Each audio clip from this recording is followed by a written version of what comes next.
Buenas noches a todos y antes que nada quisiera agradecer la amable invitación para participar con ustedes en estas ya tradicionales sesiones que ahora, pues como ya bien lo dijo el doctor Ochoa, estamos trabajando en el Instituto Nacional de Perinatología y tenemos esta sesión conjunta con el Instituto y pues es un honor acudir a este recinto ante este foro para platicarles un poco acerca de los aspectos del estado actual de la reproducción asistida en nuestro país. Como ya lo dijo el doctor Ayala, el Instituto Nacional de Perinatología es la única institución pública que lleva a cabo los procedimientos de reproducción asistida. Existe también un centro en el Hospital 20 de Noviembre, pero realmente a población abierta, los únicos que trabajamos la reproducción asistida, incluyendo las técnicas de fertilización in vitro, pues somos nosotros. Entonces, la responsabilidad que tenemos en el instituto es muy grande porque vemos un gran número de parejas infértiles. En México, la infertilidad es un problema que ha ido creciendo y esto obedece a muchos aspectos. Un aspecto importante es el cambio en los patrones socioculturales en nuestro país. Hoy en día la mujer juega un papel cada vez más activo, tanto profesionalmente como en el campo laboral, y esto ha hecho que posponga la maternidad para edades más avanzadas, cuando la naturaleza ya no tiene tan amplias posibilidades para lograr un embarazo, y entonces esto hace que cada vez con mayor frecuencia veamos parejas infértiles. Y la infertilidad es un problema que provoca grandes consecuencias en una pareja desde todos los puntos de vista psicológico, de autoestima, provoca depresión y realmente es muy satisfactorio ayudar a estas parejas que tienen problemas de reproducción. Yo les voy a hablar acerca del papel de la cirugía, ya que estamos en la Academia Mexicana de Cirugía. El papel de la cirugía en la era de la reproducción asistida. ¿Qué ha pasado con los procedimientos quirúrgicos para la reproducción? Bueno, desde luego que este comunicado que fue realizado por Steptoe y Edwards para reportar el primer caso de éxito de reproducción asistida marcó la historia de lo que vendría después del nacimiento de Louise Brown en el año de 1978 en relación a la reproducción asistida. Y ese marco rojo lo puse ahí para señalar pues lo que realmente es la historia que sucedió después, porque si vemos aquí, la reproducción asistida se realizó en una paciente que ya había sido sometida a varios procedimientos quirúrgicos sin éxito, y esto fue lo que llevó a estos grandes pioneros en la reproducción a implementar esta técnica de reproducción asistida. Fíjense ustedes, la paciente, la mamá de Louise Brown, había sido sometida a salpingostomías en 1970, después los mismos Steptoe y Edwards hicieron una laparoscopía en 1977, que fue simplemente una laparoscopía diagnóstica, y después la operaron de laparotomía en agosto de 1977, en donde ellos llevaron a cabo la excisión de los remanentes de las salpinges que tenía la paciente y dejaron a los ovarios en una buena posición para la captura ovular que se llevaría a cabo después. Entonces, este pequeño comunicado que salió publicado en la revista Lancet marcó la historia, y fíjense ustedes, es simplemente una carta al editor, no tiene mayor extensión, son apenas unos cuantos renglones, pero la importancia de este documento pues marcó lo que vino después en reproducción en todo el mundo. Y podemos preguntarnos cuáles han sido los avances después de ese año de 1978 en materia de reproducción asistida. Y seguramente la reproducción asistida pues ha tenido varias etapas. Yo diría que son 3 etapas que coinciden con las décadas en las que se empezó a hacer la reproducción asistida. Y esta primera etapa, a partir de los años 80, fue cuando se empezaron a utilizar las gonadotropinas para la estimulación ovárica, cuando se empezaron a utilizar también los agonistas de GnRH para evitar la ovulación espontánea, que echara a perder todo un ciclo de estimulación, porque las pacientes podían ovular espontáneamente y entonces ya se perdía la captura del óvulo, y entonces el uso de agonistas fue algo muy importante porque de esta manera se pudo controlar de mejor manera el ciclo y evitar estas ovulaciones prematuras. Y también el uso del ultrasonido para monitorizar la ovulación y la captura ovular, porque al inicio, excepto Edwards, la captura ovular la hicieron por laparoscopía, y las técnicas de ultrasonido que en un inicio, en la década de los 80 se hacían por vía transvesical, se puncionaba la vejiga y de esa manera se llegaba a los ovarios para capturar los óvulos, pues ha ido evolucionando de manera que hoy en día contamos con transductores vaginales de alta definición que nos permiten hacer el procedimiento realmente de manera muy sencilla y con pocas complicaciones. Después vino la década de los 90, que yo diría que es la segunda etapa de la reproducción asistida, en donde se descubrió por accidente la inyección intracitoplasmática de espermatozoides. En Italia, por accidente, al estar tratando de inyectar un espermatozoide en la zona subzonal del óvulo, pues resultó que se fertilizó el óvulo. Y esto vino a revolucionar todo lo que es el tratamiento del factor masculino. Cuando el varón tiene un factor severamente afectado, el ICSI, la inyección intracitoplasmática, ha venido a solucionar grandes problemas de fertilidad de origen masculino. Y también en esa misma década de los 90 se empezaron a desarrollar las técnicas para diagnóstico preimplantación, a tomar una blastómera del embrión, hacer un cariotipo y tener un diagnóstico para saber si el estado de salud del embrión era adecuado para transferirlo después a las pacientes. Entonces esto fue lo que marcó la segunda etapa.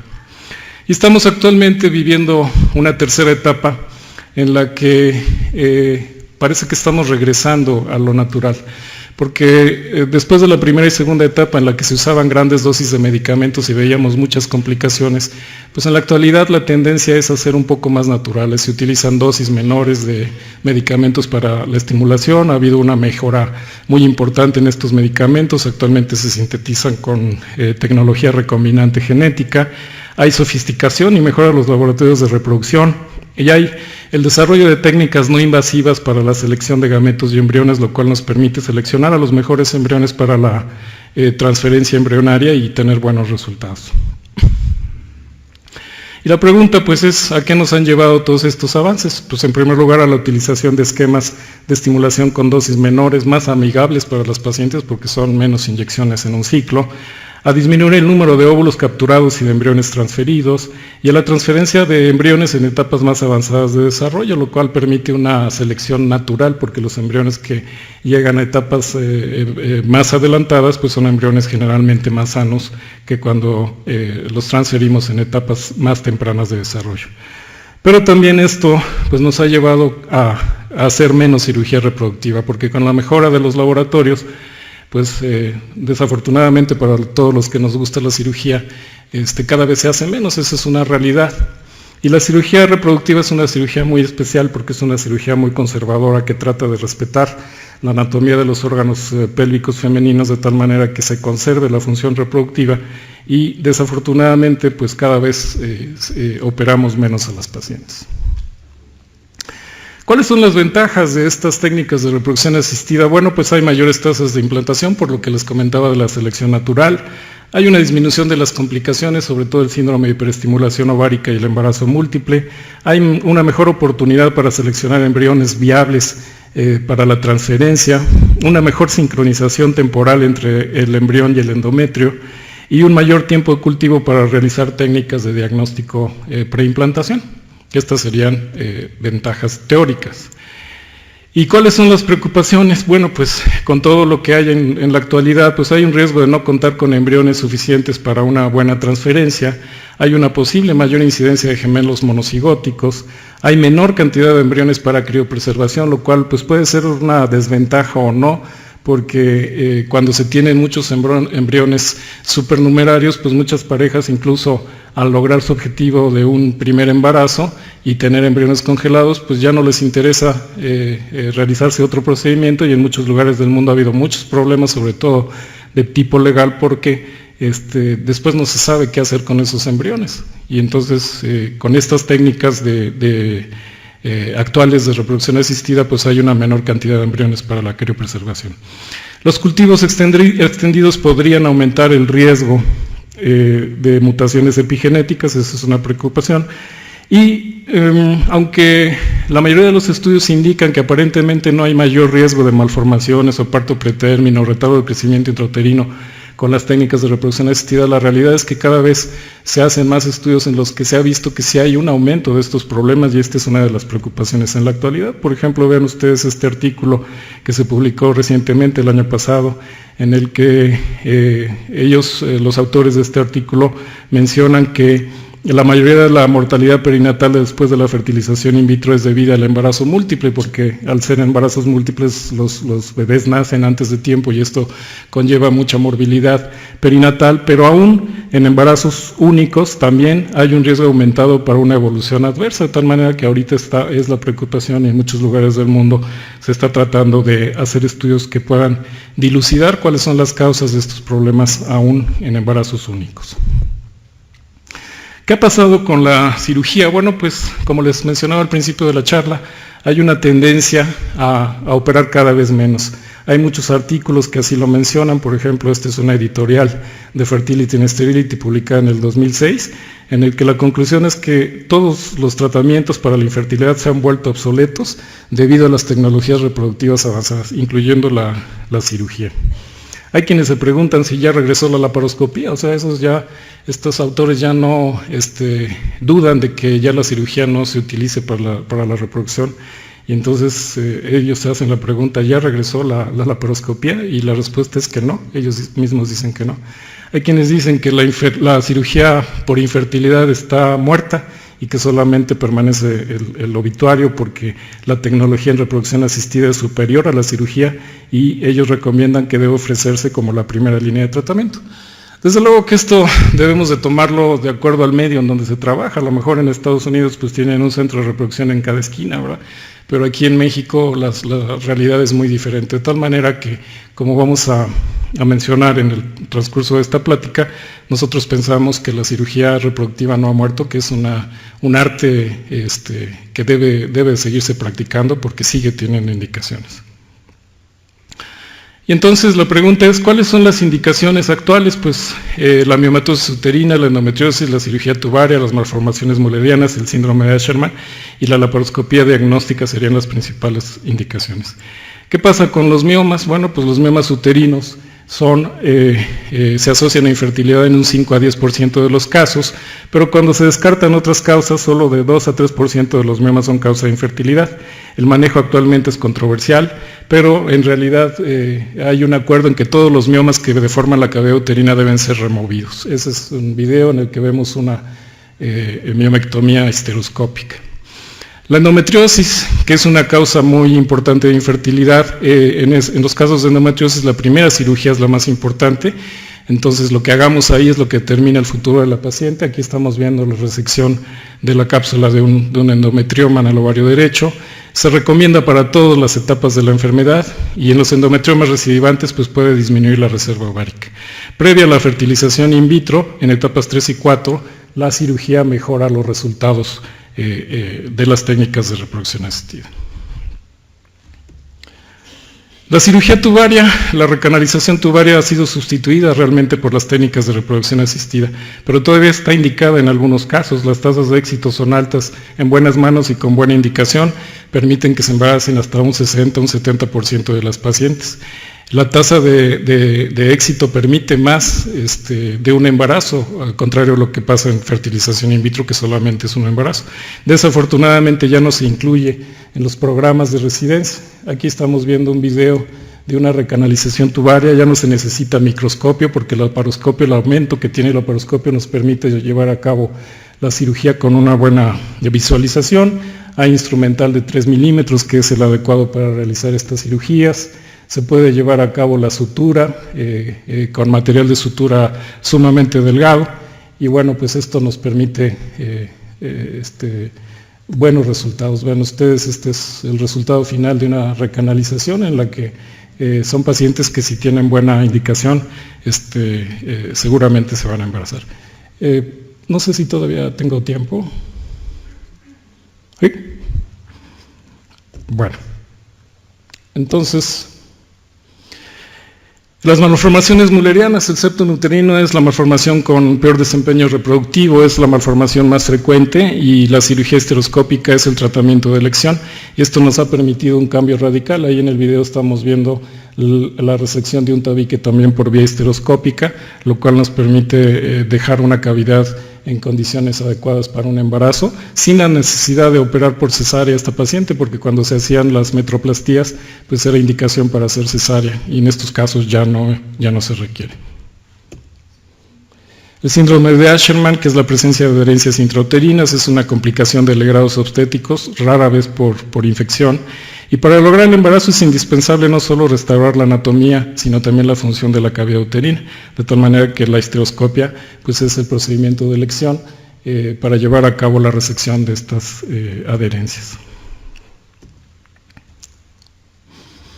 La pregunta es si todavía existe la laparoscopía diagnóstica. Nosotros en el instituto tenemos estas indicaciones para llevar a cabo la laparoscopía diagnóstica en pacientes infértiles. Desde luego una histerosalpingografía normal, infertilidad mayor a 4 años sin solución, edad mayor a 35 años, que lo pongo en interrogación porque a lo mejor estas pacientes ya no tienen mucho tiempo que perder y a lo mejor es mejor pasarlas allá directamente a técnicas de reproducción asistida. 4 ciclos de inducción de ovulación comprobada con coito programado sin éxito, la infertilidad inexplicable y la sospecha de endometriosis son las principales indicaciones. Vean ustedes qué pasa, por ejemplo, con las infecciones por Clamidia trachomatis. La clamidia es una infección que la mayor parte de las veces es asintomática, pero que causa un daño muy importante. Ahí estamos viendo en el video un síndrome de Fitz-Curtis ocasionado por clamidia, las típicas cuerdas de violín a nivel perihepático, y el daño que provoca a nivel de los órganos pélvicos. Vean ustedes el útero y los anexos sepultados ahí por un proceso adherencial muy severo. Y entonces la cirugía nos ha permitido restaurar la anatomía con buenas posibilidades de que esta paciente se pueda embarazar después.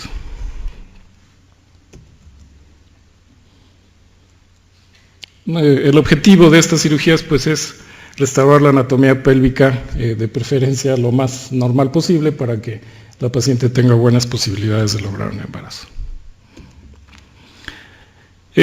La pregunta es ¿por qué en algunas pacientes persisten las secuelas? Ven ustedes, cuando hay un episodio de enfermedad pélvica inflamatoria ocasionada por clamidia, hay un 21.4% de posibilidades de que haya secuelas a nivel tubario, pero cuando ha habido 3 o más episodios, pues esta posibilidad aumenta hasta un 40%. Hay varios estudios que han tratado de mostrar la utilidad de la laparoscopía en estos casos. Por ejemplo, este estudio que fue publicado en el 2008 decía que la laparoscopía con tubación es el estándar de oro para el factor tubario, pero es un estudio caro, invasivo, que tiene riesgo quirúrgico y anestésico. Y el objetivo de este estudio era proponer estrategias para un diagnóstico de estas pacientes con factor tubario. Se incluyeron 642 pacientes, a todas se les realizó anticuerpos anticlamidia y histerosalpingografía, así como proteína C reactiva de alta sensibilidad como estrategia diagnóstica. Y vean lo que encontraron. Ellos determinan que el riesgo basal de factor tubario de infertilidad es de un 19%, y si la histerosalpingografía es positiva, este riesgo aumenta a un 26%.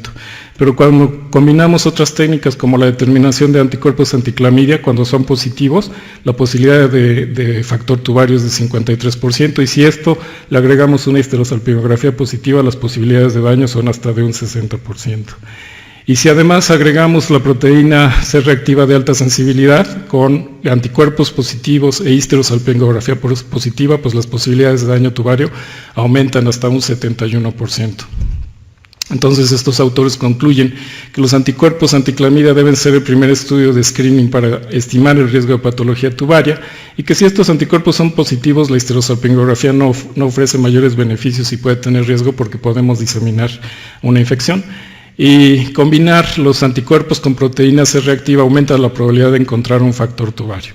Las preguntas son, ¿se debe emitir la histerosalpingografía? Pues ellos recomiendan que no, en pacientes con anticuerpos negativos, porque la histerosalpingografía nos permite diagnosticar otros problemas.